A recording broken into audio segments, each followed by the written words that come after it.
Agora na tireoide a gente vai falar do que é o principal de cada doença. Então, para começar, a gente vai classificar a tireotoxicidade. A tireotoxicidade, quando a gente fala dela, é um aumento na produção de hormônio.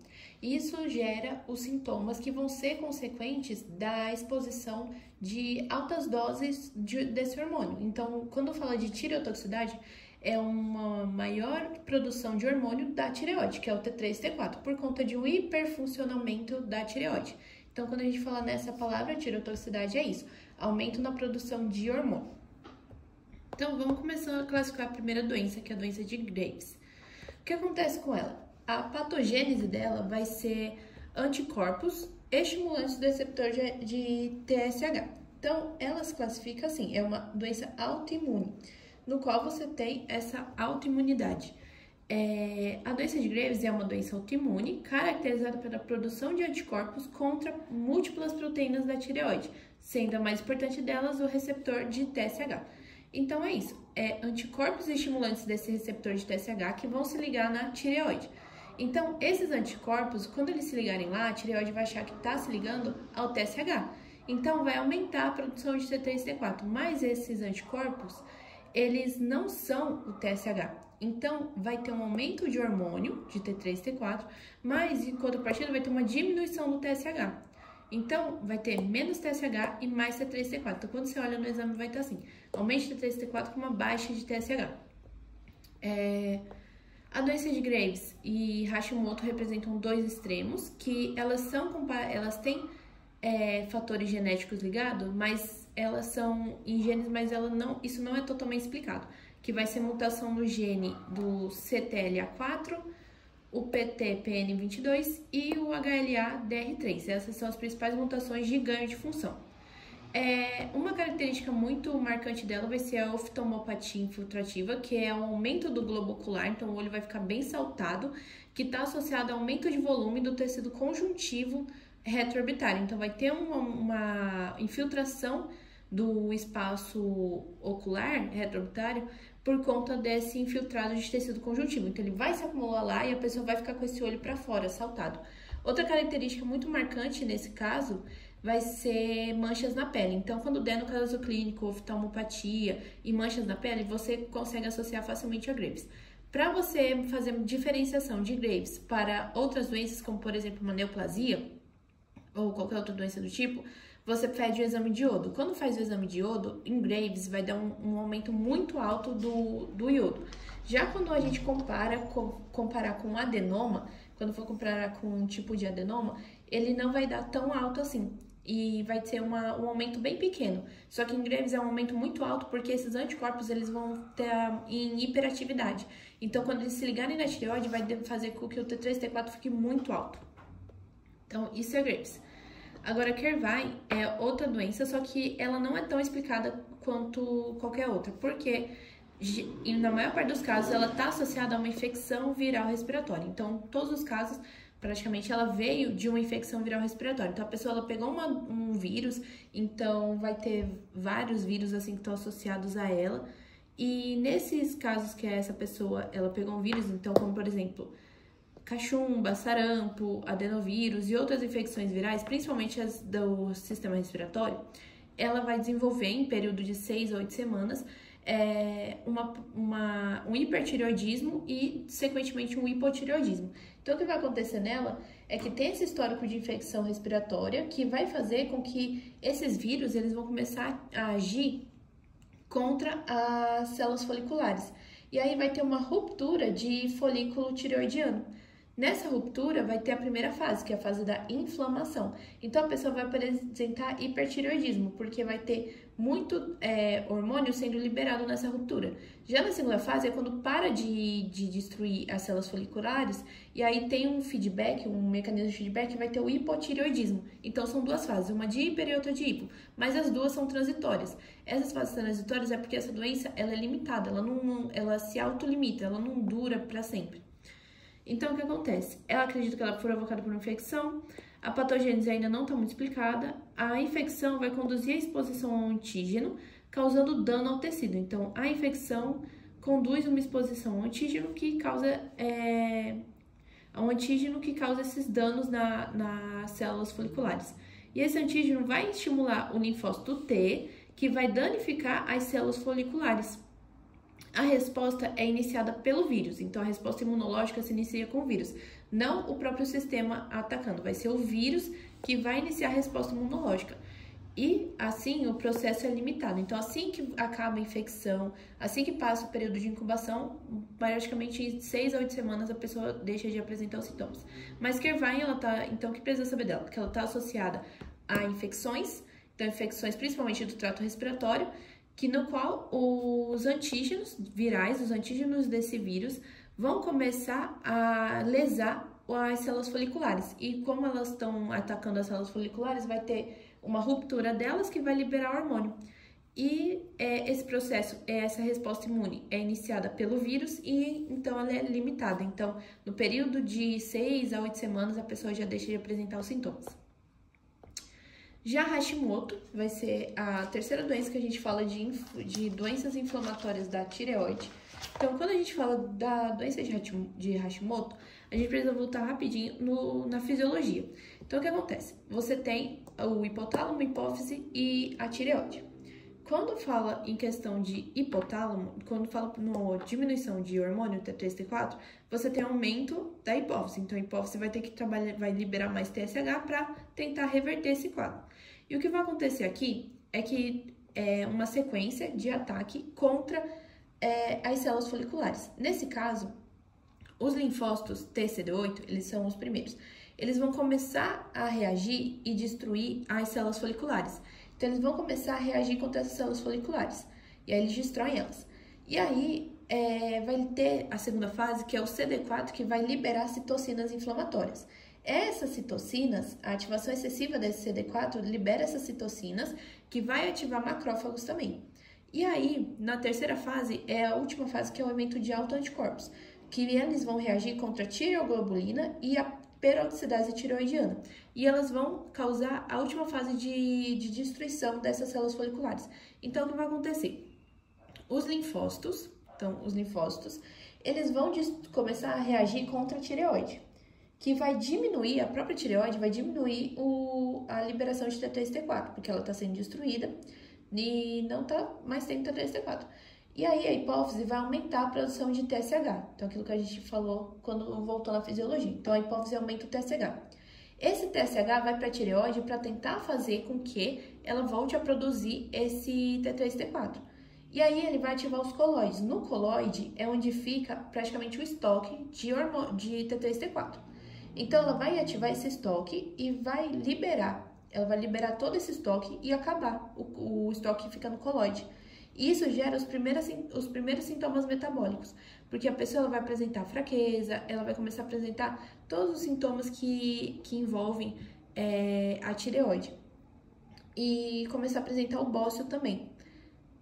Primeiro ela apresenta bócio e depois ela vai seguir com se essa doença ela se prolonga muito, no final a pessoa vai ter a atrofia da tireoide. Por que vai atrofiar? Porque de tanto destruir a rigidez da tireoide, a tireoide vai reduzir o volume dela. Então, como tem um ataque muito maciço contra a tireoide, isso reduz a própria tireoide. Então, a fisiopatologia é linfócitos se infiltrando na tireoide e destruindo suas células foliculares. E aí, ela é mediada, essa quebra da autotolerância e indução de autoimunidade da tireoide é resultado de um ataque pelo linfócito TCD8, depois de lesão ao endotélio pelo TCD4 ativando a resposta inflamatória e, por último, por células autoanticorpos que vão reagir contra a tireoglobulina e peroxidase tireoidiana. Então, essa é a patogênese da doença. A tireoide Hashimoto é uma doença autoimune que resulta na destruição da tireoide e na falência progressiva e gradual da tireoide. Ela é causada por uma falha na autotolerância aos autoantígenos tireoidianos, então vai ter uma quebra nessa tolerância desses antígenos e na presença de anticorpos circulantes contra tireoglobulina e peroxidase tireoidiana. Esses eventos incitantes ainda não foram completamente elucidados, então não se sabe o que gera de fato essa falha nessa autotolerância. Mas acredita que venha de uma anormalidade das Tregs, que são as células T regulatórias, ou uma exposição de antígenos tireoidianos normalmente sequestrados. De modo similar a outras doenças autoimunes, Hashimoto tem um forte componente genético, que está ligado ao CTLA4, e a proteína, que é um tipo de linfócito citotóxico, associado a um linfócito citotóxico, quer dizer, e a proteína tirosina fosfatase 22, que é a PTPN22. Mas o mais importante mesmo é saber como se desenvolve. A indução dela é acompanhada por depressão progressiva das células da tireoide, por apoptose e substituição de parênquima por infiltração celular mononuclear e fibrose. Então, o que vai acontecer? Vai ter essa destruição da tireoide, feita por esses linfócitos, e aí vai começar a substituir o tecido da tireoide por tecido conjuntivo. Então, vai ter esse filtrado mononuclear e a fibrose. Então, quando olhar para a tireoide, ela vai estar toda fibrosada. Então, essa é uma doença que ela é muito ruim, porque quando vai tendo essa substituição de tecido, a tireoide passa a perder função. Então, ela não é mais nem um pouco capaz de produzir hormônio T3 e T4. Então, por isso, a gente classifica ela como uma doença autoimune. Então, de doenças inflamatórias da tireoide é isso. Agora a gente vai ver as neoplasias. Vamos começar classificando neoplasia, os tipos de adenoma, né? Porque você tem dois tipos. Tem o adenoma quente e o adenoma frio. O adenoma frio, se tiver que classificar um adenoma frio, você vai classificar ele devido a ele ser mais... Ele é muito leve, ele é muito branco. Por quê? No adenoma frio, a pessoa ela vai estar normal. Então, adenoma. Então, quando você tiver que classificar adenoma tem o frio e o quente. Quando a gente fala de adenoma frio, significa que a pessoa ela tá tendo uma produção normal de hormônio, ela tá tendo com os seus níveis hormonais tão normais, e ela vai descobrir esse adenoma quando ela for fazer uma ultrassom para investigar possivelmente algum outro problema, e ela vai acabar descobrindo que ela tem um adenoma. Quando você fala de adenoma quente, ele está muito relacionado ao hipertireoidismo, então vai ter um aumento do hormônio, ou seja o T3, seja o T4, então eles vão estar mais altos.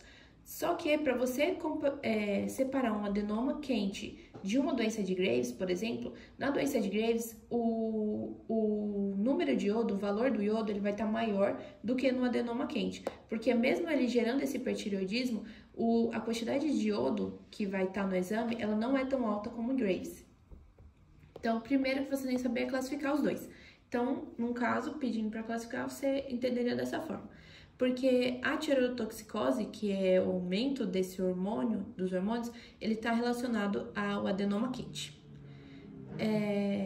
Aí vai estar o metabolismo acelerado, porque vai ter aumento do hormônio, hipertireoidismo. E a fisiopatologia, ela vem de uma mutação no gene da RAS, que gera ganho de função do TSH. Então, vai mudar o gene da RAS e esse gene vai fazer com que o TSH ele te ganhe função. Quando ele ganha função, ele fica tóxico, porque ele vai começar a ficar muito alto e aí vai começar a ativar muito a tireoide. Então, isso gera o quadro de hipertireoidismo. E aí ele vai gerar uma superpopulação de células foliculares por conta da mutação. Então, essas células foliculares vão aumentar, então vai ter uma superpopulação e a célula vai crescer sem estímulo. Então, a célula começa a crescer, essas células foliculares vão começar a crescer sem precisar depois de tanto estímulo endógeno, porque está tendo uma mutação, porque elas vieram de uma mutação. Então, caso quente, caso frio. E o adenoma, agora a gente vai classificar as neoplasias malignas. Quando a gente for classificar, a gente vai começar primeiro pelo carcinoma papilífero. Para separar elas, o que é importante você saber? Qual é o gene que está mutado? Em cada uma você tem que saber qual é o gene que está mutado. Quando fala de carcinoma papilífero, ele é um carcinoma bem diferenciado, muito agressivo e ele cresce de forma lenta. O paciente ele começa com uma massa que vira um bócio, ele é indolor, esse bócio é indolor, e ele não tem exagero de produção tumoral. Esse carcinoma ele vai crescer e a patogenia dele vem de uma mutação no BRAF e no RET. Então, qual a patogenia do carcinoma papilífero? Vai ser uma mutação de BRAF e RET. Então, começa a ter bolinhas em torno do folículo. Se a massa cresce, essa massa cresce, impede que o folículo libere os hormônios. Então, se a massa cresce, não libera o folículo. Então, se a massa cresce, não libera o folículo. Característica microscópica, a cromatina ela fica densa e o citoplasma ele fica em forma de vidro fosco, então ele fica esse rosa bem clarinho. Então, característica micro, cromatina densa, citoplasma em forma de vidro fosco. Então, esse é o primeiro. Mais importante de saber, mutação no gene do BRAF e RET. Então, isso é o mais importante do carcinoma papilífero. Agora, do folicular. Quando a gente fala do folicular, a gente fala da via do RAS e da AKT. Então, mutação na via do RAS e AKT. Ele é menos comum, os nódulos eles ficam bem circunscritos e ele tem capacidade de invasão. Então, ele tem muita capacidade de metástase. Ele parece um cogumelo e vai começar a invadir a cápsula fibrosa do estroma neoplásico. Isso facilita a metástase. Então, ele cresce e invade mais fácil que o papilar, por exemplo. Característica micro vai ser que o núcleo dele tem cromatina grosseira e salpicada, então parece vários grânulos. Então, característica deles a gente já falou, mais importante vai ser a via de mutação, nesse caso, RAS e AKT.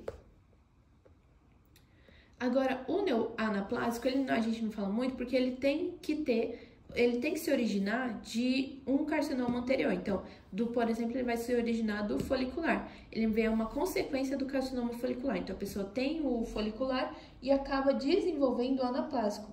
Então, ele já vem de uma mutação. Mas a característica principal dele de mutação vai ser mutação de P53 e da PTEN, que origina a partir de um bócio folicular. Então, a partir do folicular tem o anaplásico. Então, é obrigatório ter tido uma mutação antes, uma mutação prévia.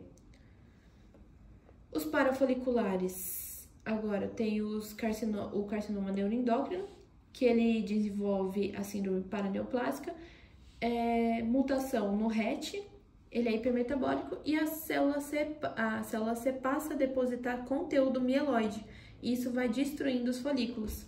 Linfoma de tireoide, vai ter estímulo ao linfonodo, e para classificar tem que realizar um tipo de ultrassom para verificar a tireoide, mas eles não são tão importantes em termos de classificação. O principal disso é saber quais são as mutações associadas. Então, no folicular, via do RAS e AKT, anaplásico, ele sempre vai vir após uma mutação, então um carcinoma prévio. Já o papilífero, mais importante, ele vai ter mutação no BRAF e no RET, e a característica micro mais marcante dele vai ser o citoplasma em forma de vidro fosco.